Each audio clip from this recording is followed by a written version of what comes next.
আসসালামু আলাইকুম।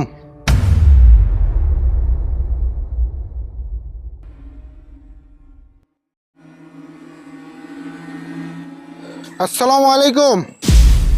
বাবারা আজান হয়ে গেছে, চলো নামাজটা পড়ে আসি। আরে এই হুজুরের জন্য তো এখানে বসাই যাইতে আছে না, প্রতিদিন আইসে খালি ডিস্টার্ব করতে আছে। এই হুজুরের একটা ব্যবস্থা করতে হইব। চল তো। আসো বাসা আসো, আজকে বুঝতে পারবা মজা। এই লুকা লুকা।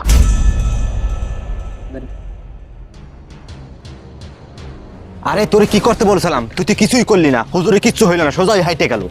আরে ভাই, আপনি যেটা বলছেন আমি সেইটাই করছি। বিশ্বাস না হলে একবার গিয়ে দেখেন।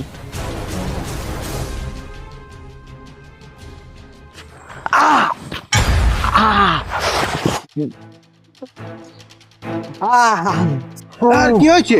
হুজুর আমার পায়ে কাটা ঢুকে পড়ছে। আমি এই রাস্তা থেকে তো প্রতিদিনই নামাজ পড়তে যাই, কই আমার সাথে তো এমন কিছু হলো না।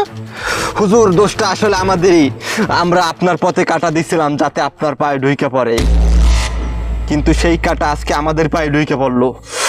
ও শোনো নাইম, যদি অন্যের কখনো ক্ষতি করতে চাও সেই ক্ষতি কিন্তু নিজেরই হবে।